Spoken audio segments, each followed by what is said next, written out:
Hello guys. So this is really my first time really ever talking or making a commentary video about the finals or like in the gaming sphere around it. So please bear with me if I just don't do anything that's good when it comes to commentary because I sound and stutter all the time. So I do have some notes. Let's talk about ranked TA first. I think in hindsight ranked TA was a good idea. Like I do think in season 2, in season 2, people really loved ranked TA. Like people loved ranked TA. It was very well received when they made it, but I don't think it was a good idea to move it to ranked. I don't think it was the smartest decision because you still had that core set audience that was like, this is the finals. Tournament mode is the finals. But I understand like Embark having their hands tied because a lot of people were just complaining about tournament. They were complaining about tournament. They hated tournament. Some people hated playing tournament. People were like, tournament is not a ranked game mode. Anybody could get diamond. There was like no distinction between a good player and a bad player because anybody could get diamond. There was diamonds and bronze lobbies, and it was just overall, I would say, a fiasco because nobody was playing with their respected skill, and it was just seeming like if you put enough time and if you had like 2 friends to queue for tournament, it was just GG easy to get a diamond skin because it was just like, you know, there was, I think, genuinely no barrier between a good and bad player in the sense because you couldn't look at somebody's rank and be like, he's diamond 1, he must be a good player, versus like somebody who's like diamond 4 or platinum and they're like, oh, that's a bad player. When if anybody really wanted to get those ranks, all they could have did was just play longer. And that was the thing with tournament, is it's just anybody could get X amount of rank if they just played enough times. I'm not saying there wasn't good players, but there was definitely just like the skill ceiling, not the skill, but the skill gap was just not there. It was just anybody could get any rank. It wasn't like diamond was like this prestigious role or rank. Like anybody could get a diamond skin. So they changed it from tournament to ranked TA, which upset a lot of people. Upset the core player, but upset a lot of the actually good players like Gigs, L Comment, and NetX and Otter. That, you know, they're like, this is why you're doing this. This is not the finals. Like, you're making it the terminals with this rank. This is rank change. Like, this isn't the finals. And I think a lot of the core player base just felt very betrayed. And I think each side is fair because ranked TA is definitely more digestible for new players. It's definitely more easy to understand. It's less chaotic. It's not just third-party central where if you just third-party a cash out, you have like a 90% chance of getting that cash out. It was just genuinely, I think, in hindsight, a good change. Should cling and click to more people coming from different games, that it definitely turned off a lot of players. But I do not think TA was definitely the change. I think what they should have done is, I think they should have took the format they have now at World Tour. So I'm going to start off with World Tour now. I think World Tour was a great change. I think World Tour leans into that virtual game show really hard. And that's the thing about the finals, is the finals is a virtual game show. Anything can happen. And I feel like sometimes they drop the ball on this. I feel like they don't focus on destruction enough because the whole thing is, you know, it's live destruction. I feel like they don't focus on the virtual game show aspect of it as much as I think they should. But I think World Tour was genuinely a good idea. Like it was good. It was a good idea. There's sponsored theme maps, sponsored theme map pools. And I think what they should have did instead of making ranked TA is I think they should have just took the format of World Tour, kept the fame score, so losing and gaining fame, but kept the whole aspect of like sponsored map pool. I think if they had like that, I think it would have been more well like more well respected. I think a lot of what people didn't like about tournament is that you would get diamond players queuing up with like bronze players, or diamond players queuing up with silver players, and that sort of thing. I think there probably should have been a more stricter skill, not skill ceiling, like skill gap. I don't know, like I forgot what it was, like skill barrier.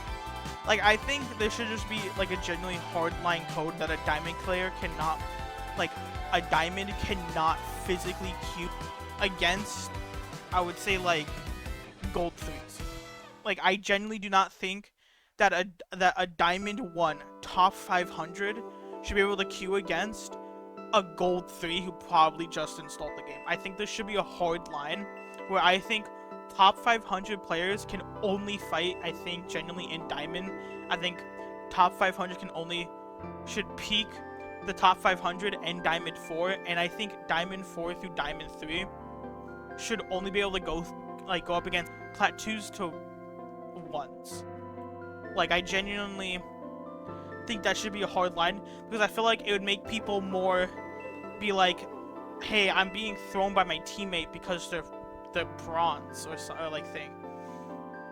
And I think what they should have did is just made fame way harsher. And so I played closed beta 1, and closed beta 1 had really harsh, like genuinely really harsh fame rewards.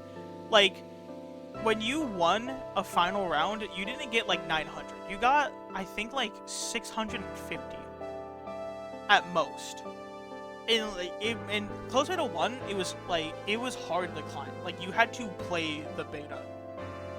And I think they should go back to that, where I think it should be hard to climb. I think it should be a dedication. I think like once you get into like diamond 4 to diamond 3, no, diamond 4 to diamond 1, you should have like a really harsh punishment. Like I genuinely think when you lose a game, you like lose 1.5 games. So if you win the game, you make up that deficit.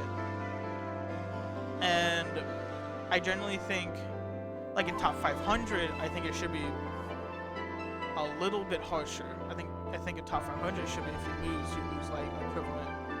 No, I think it should stay the same actually. I think once you get the diamond, I feel like when you lose, right? Like if you do not make it to the final round in the third round, it should be equivalent to 1 game. If you lose in the second round, it should be equivalent to 1.5 games. And if you lose genuinely in the first round of the tournament, you should lose the equivalent of 2 games. Like I think that should be the equivalent, because you should not be diamond. If you're a diamond and you lose in the beginning round, like you're scuffed. Like you are genuinely a skill issue. I think for Season 3 to generally have been better and more well received is I think they should have took the format of World Tour with the whole like sponsored map pools, everything, while having that fame points, and I think maybe being a little more stricter with it so it felt more competitive. A lot of people like to look at the Steam DB, like a lot of people like to look at, you know, the Steam database, you know, like the finals is dying, the finals is dead, guys look at it, it's XYZ number. But I think a lot of people forget is that consoles are more popular than PC. And I think a lot of PC players don't understand the fact that console players make up a majority of a game. You never underestimate a console player base. Because there will 100% be more console players than PC players. Because console is just easier to get into. And I generally think people need to stop looking at the Steam database and be like, the game is dead, when it's like, I don't know, like 10k, right? Like if it's at 10,000 concurrent players, it's probably more like 100k, like realistically. Like it's either more like 100k or like 80k, because consoles make up a majority of the player base. And people are very quick to judge off of numbers of one side of the gaming sphere. It's very much, I think, laughable when somebody brings up the Steam database and be like, the game is dead. But they generally do not look at the other side of PS5 and Xbox. And, you know, GeForce Now and other stuff. It's definitely way bigger than people think it is. And I do not think the game is anywhere near close to dying. Because there are games that have been generally more closer and have less player bases that are still going. And I think we are just very quick just to judge that. And I think we should, you know, give Embark a break. They made a good game. Like, unironically, they made a really good game. This is genuinely one of the most unique games to come out of the gaming sphere in a while. But the problem, though, is not everybody is just willing to take that risk of learning a new game when COD exists. There's always a new COD every year, or Overwatch exists, or CSGO exists, or R6 exists, because everyone's familiar with those type of games and how they flow. But World Tour and Tournament are just so vastly different than anything that anybody has kind of experienced that it's generally turning off a lot of games. And I think as a whole, we need to be more open to games, because we always are like, hey, we want more games, we want new games, we're tired of Ubisoft, we're tired of DICE, we hate Respawn, why did they make 2 battle passes, who hurt them mentally, they are like an abusive partner, we hate Activision, because it's fucking Activision, but when anything good new that comes out, we shun it because of the fact that it's something new and we are not prepared for something new. We are in a transition phase where we do not want to transition. There is a transition phase happening in the gaming sphere, but we are not ready to transition. And I think that is generally what's wrong with the player base nowadays of every game, is we're just not ready to move on from the games that we already know how to play.